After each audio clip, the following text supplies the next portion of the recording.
Fala galera, Pipo aqui para mais uma aulinha de biologia. Só estou passando para lembrar que os links estão sempre na descrição e espero que vocês tenham aí uma excelente aula. Então, vamos de vídeo.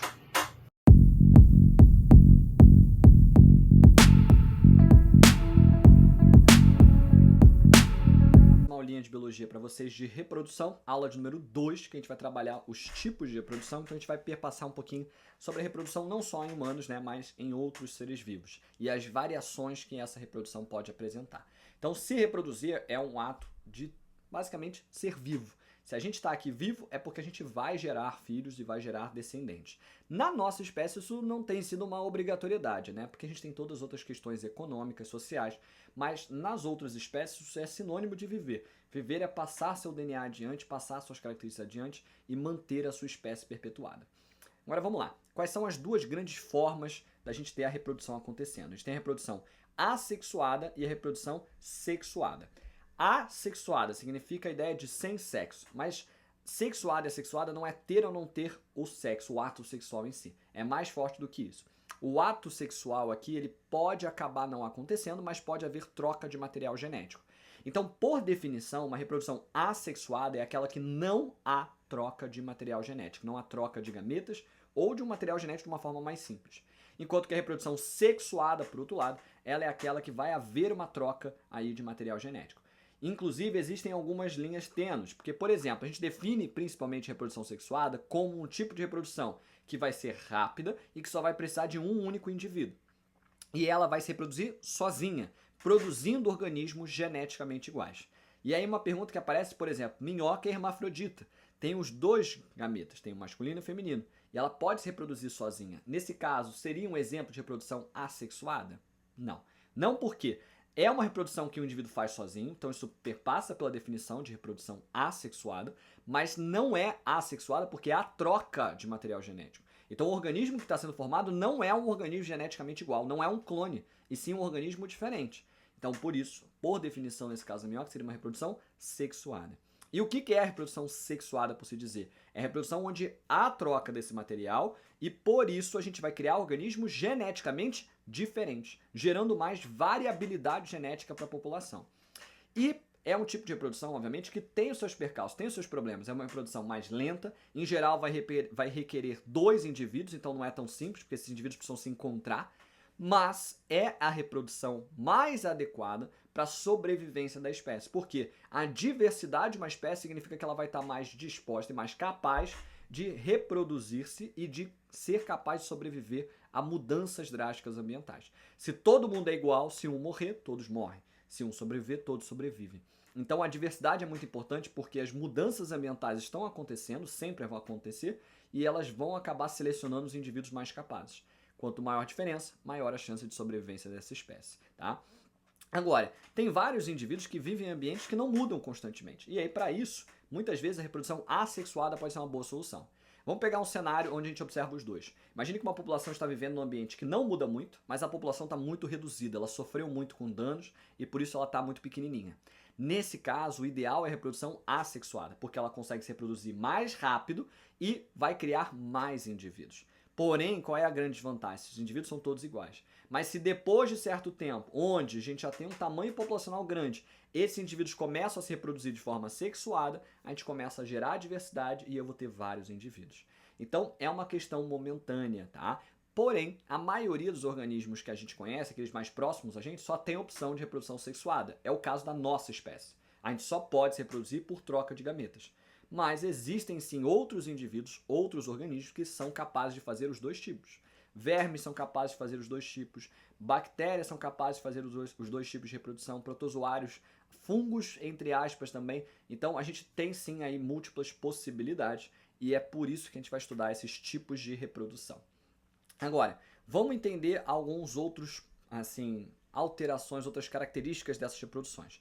Pensando na reprodução sexuada, a gente tem que entender que existem diferentes formas de haver a fecundação, o encontro dos gametas.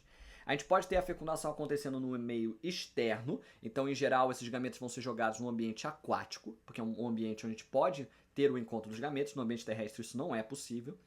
E nesse caso a gente vai ter uma produção muito grande de gametas. Por quê? Porque os gametas não necessariamente vão se encontrar. Isso acontece em anfíbios, isso acontece em peixes ósseos. Eles lançam os gametas na água e os gametas se encontram por ali. Não necessariamente vão se encontrar. Então, tanto os machos quanto as fêmeas produzem milhares de gametas para que pelo menos alguns consigam se encontrar e que alguns possam sobreviver.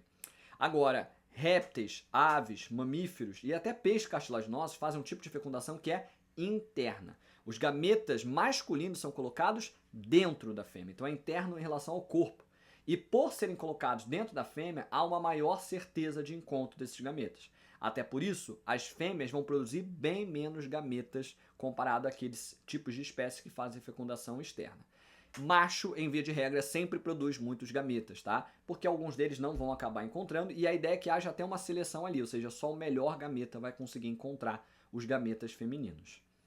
Além disso, é importante a gente classificar que existem seres que vão ser monóicos e outros seres que vão ser dioicos. O que é um ser vivo monóico? É aquele que é capaz de produzir os dois tipos de gametas. É o exemplo que eu falei lá da minhoca. É o hermafrodita, que a gente usa esse termo para animais. No caso da espécie humana, existem raríssimas pessoas que nascem com essa capacidade de produzir os dois gametas, mas a gente vai chamar esses indivíduos de intersexo, tá?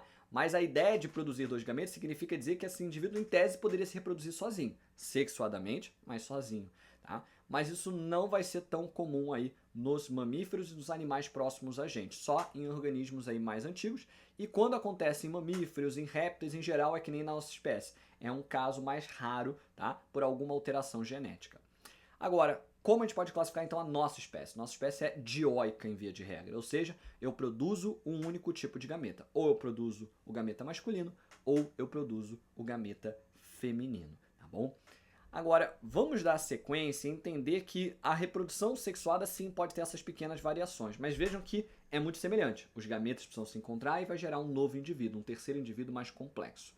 Agora, a reprodução assexuada, por outro lado, ela apresenta muitas diferenciações e é isso que a gente vai conhecer já já.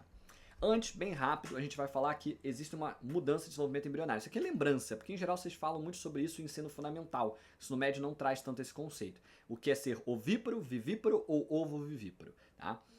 Ovíparo é aquele que tem o seu desenvolvimento embrionário dentro de um ovo. Pode ser com casca, pode ser sem casca, tá? Porque a gente tem aí ovos sem casca, em geral atrelados aos animais que fazem fecundação externa, peixes e anfíbios. E tem ovos com casca, que muitas vezes vão estar atrelados a animais que vão ter aí a fecundação interna, porque vão viver no ambiente terrestre majoritariamente, aves e répteis. A gente tem seres vivos que são vivíparos, que é o caso da maioria dos mamíferos, não todos, mas a maioria, que é quando o desenvolvimento ocorre dentro da fêmea e não tem participação de nenhum ovo. E tem os ovovivíparos, que o desenvolvimento começa dentro de um ovo, mas esse ovo fica dentro da fêmea, tá? Então eles botam ovos, só que esses ovos não vão para o ambiente, eles ficam dentro da fêmea. E em geral, esses ovos vão acabar chocando, entre aspas, né? Vão se desenvolver e esses animais podem ficar ainda uma parte dentro da fêmea. Isso acontece em algumas serpentes e também nos peixes cartilaginosos. Não em todos, mas em alguns. É o caso de alguns tubarões que vão ter esse desenvolvimento dentro da fêmea, tá bom? Mas agora vamos sim para a reprodução assexuada e suas variações. A gente tem a forma mais simples de todas, que é a divisão simples ou divisão binária, tá? Essa divisão, ela vai ser chamada assim de divisão binária porque é a divisão de um indivíduo em dois. Ela só vai estar presente nas bactérias e alguns protozoários, a gente pode chamar dessa forma. E ela é basicamente um tipo de divisão muito simplificado. A gente tem a multiplicação do material genético e depois a célula se divide em dois. Lembra muito uma mitose que a gente trabalha lá em histologia 1, mas não é tecnicamente uma mitose, tá?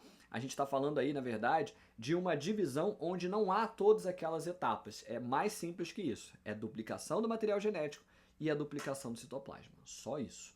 Agora, a divisão aqui ela é muito simples, o que não é necessário para vários outros organismos. É por isso que a gente separa os tipos de reprodução assexuada em simples e múltipla. A divisão múltipla ela tem várias formas diferentes. Por exemplo, a gente tem a gemulação, ou também chamada de brotamento. Ela é comum de seres vivos pluricelulares, como os quinidários, água-viva, por exemplo, anêmona no mar, e as esponjas, que são os poríferos. Nesse caso, a gente tem a formação de um broto, ou seja, a formação de um pequeno organismo a partir de um maior.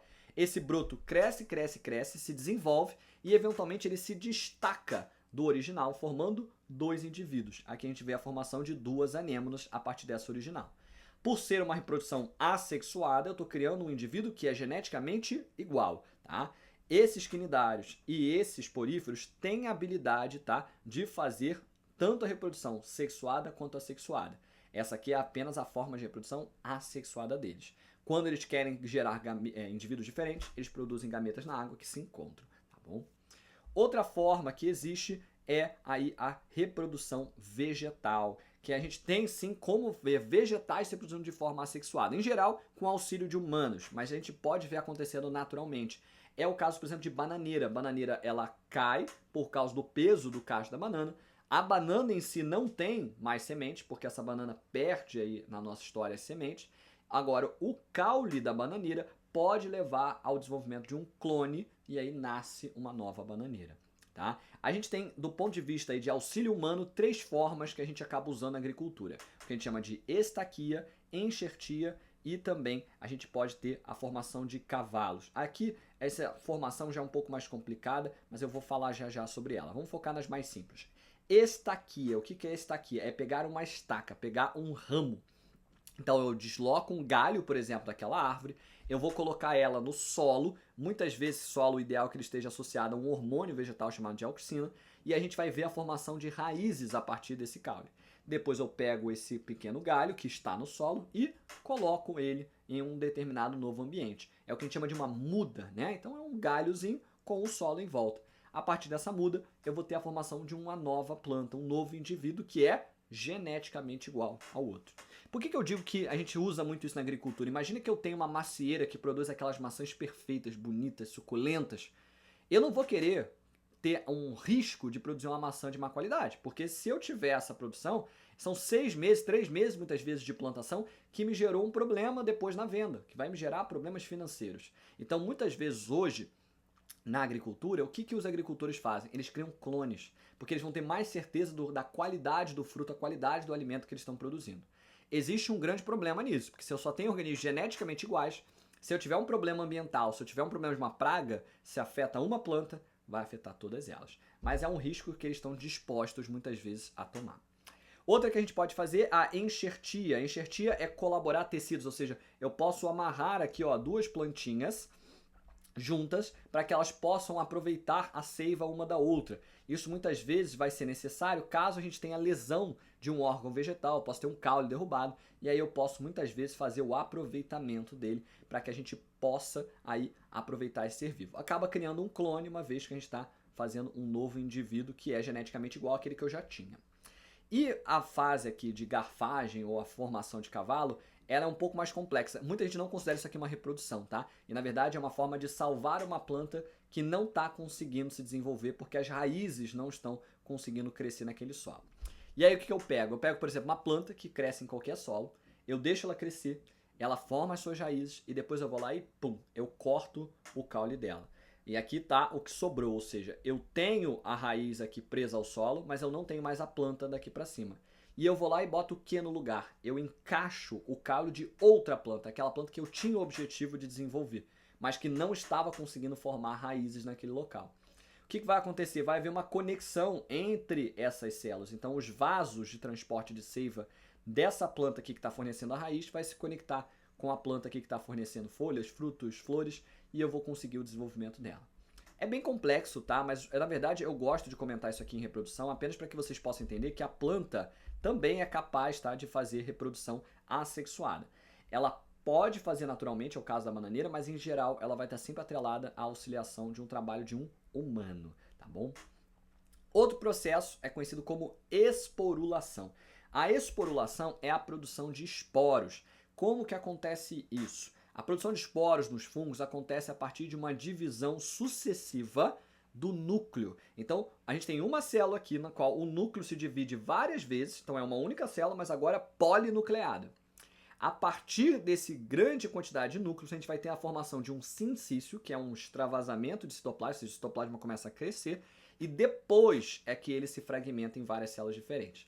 Então, é similar à divisão simples? Similar em parte, porque primeiro eu tenho a divisão do núcleo, né? Então a região que tem o DNA, e depois a divisão do citoplasma. Mas não é divido em 2 e depois eu formo 2 citoplasmas. Eu divido em vários núcleos e depois eu formo vários citoplasmas. Então, a partir de um organismo eu não tenho a formação de 2, e sim a formação de vários.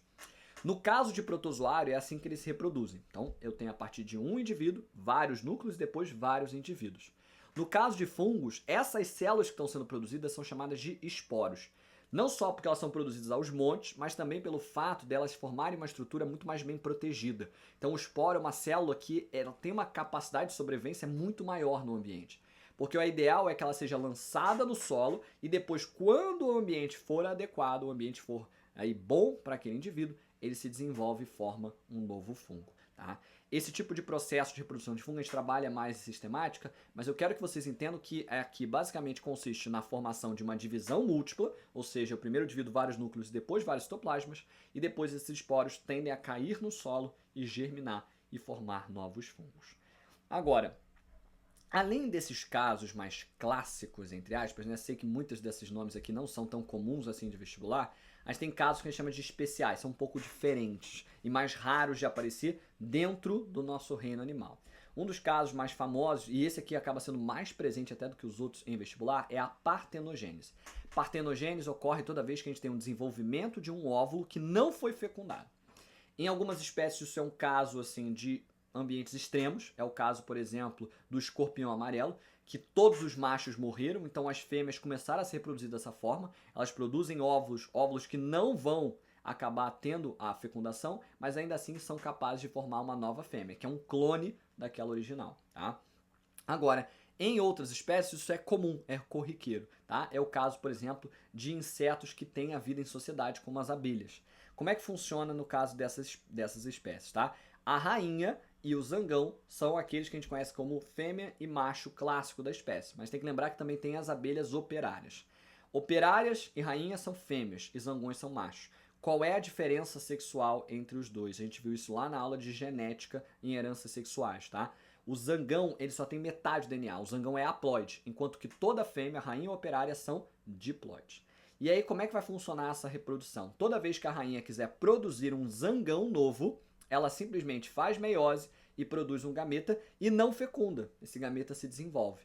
Como ele é haploide, ele vai formar um zangão. Se ela quiser produzir uma fêmea, uma nova rainha ou uma operária, ela vai produzir o gameta, mas vai precisar encontrar o gameta do zangão. O zangão vai produzir o espermatozoide, juntando os dois, vai formar um indivíduo diploide, que é uma fêmea. Primeiro ponto, aqui a rainha sempre produz gametas por meiose, porque ela é diploide. No caso do zangão, é por mitose. E segundo ponto que gera muito questionamento, qual é a diferença de uma operária para uma rainha? Do ponto de vista de DNA, nenhuma. Ambas são diploides, por isso são fêmeas. A diferença é que a rainha, caso ela queira que de fato seja formada uma nova rainha, desde o início do desenvolvimento, ela é fornecido a esse indivíduo, esse novo organismo, a geleia real, que é uma geleia assim, muito nutritiva, com muito carboidrato, muito calórica. Então, com isso, ela cresce em tamanho. A diferença física mesmo de uma rainha para a operária é o tamanho dela. A operária ela não cresce muito, por isso ela não tem capacidade sexual, e enquanto que a rainha cresce mais, e é por isso que ela tem essa capacidade reprodutiva de produzir novos indivíduos. Outra forma, aqui perdão, ficou fora de ordem, que a gente pode conhecer de reprodução especial, que acaba aparecendo mais raramente em prova, é a regeneração, ou também chamada de fragmentação. É o caso de planárias, tá? E outros plateumintos. Caso você tenha uma lesão e essa planária fique cortada, ela pode formar novos indivíduos aí que são clones dela. E só vai funcionar para organismos muito simples, tá? Por quê? Porque a gente vai ter aí a necessidade de uma regeneração completa. Isso não vai acontecer na nossa espécie, por exemplo. E cuidado, que muita gente confunde isso com brotamento. O brotamento forma-se um broto a partir do indivíduo, ou seja, não teve um gatilho de lesão. Aqui não, o que é o gatilho para a formação de um novo indivíduo é um corte, é uma lesão que separa esse indivíduo em dois. Caso, por exemplo, ele tenha sido consumido, essa parte aqui, o que vai acontecer? Ele apenas vai se regenerar. Por isso o nome de regeneração. Aí nem seria uma reprodução, ele só está se regenerando. E a gente também tem o caso aí da metagênese e da conjugação. A metagênese é um tipo de reprodução específico aqui, tá? De seres vivos conhecidos como quinidários. A metagênese é sinônimo de alternância de gerações. Então eu vou ter duas fases de vida. A fase que a gente chama de medusa, que tem vida livre, e a fase de pólipo, que tem uma vida séssil, parada, fixa.